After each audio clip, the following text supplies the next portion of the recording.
Merhabalar Ümmü Gülsüm, nasılsın?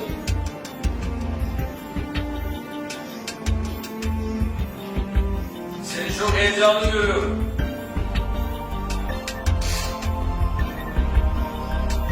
Programını kısmen izledim ve başarılı gördüm.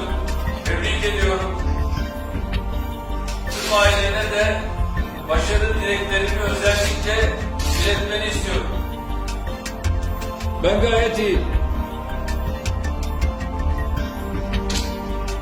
Anne, baba nasıllar?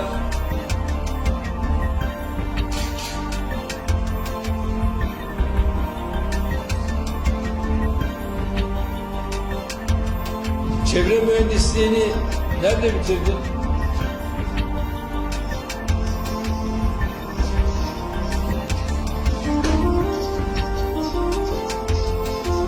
Erzurum Atatürk Üniversitesi.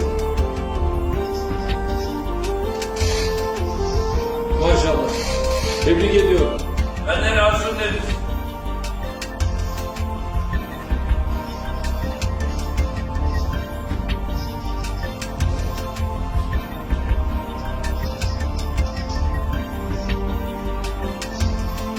Çok çok teşekkür ediyorum. Sağ olasın, var olasın.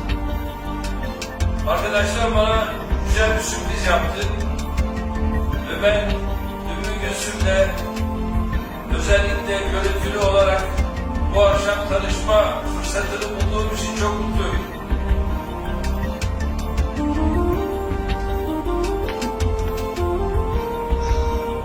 Sağ olasın. Anneye, babaya, bütün aileye çok çok benden selamlar.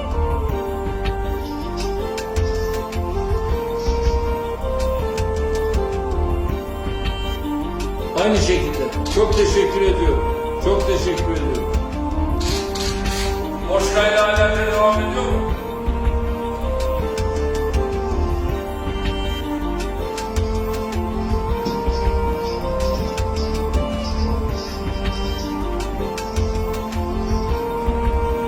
Öyle mi?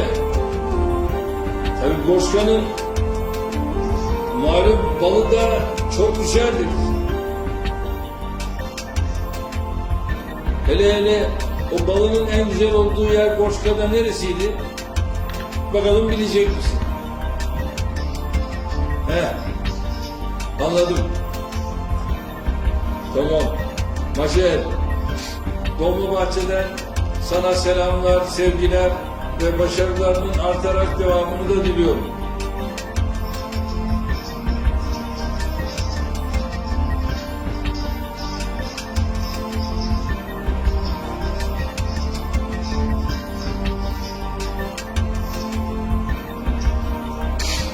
Tabii bir fırsat bulduğunda da inşallah haberleşelim. Ankara'da da seni ayrıca ailece ağırlamak isterim. Anlaştık demektir. Teşekkür ederim. Sağ ol, sağ ol. Hayırlı akşamlar diliyorum. Allah'a emanet.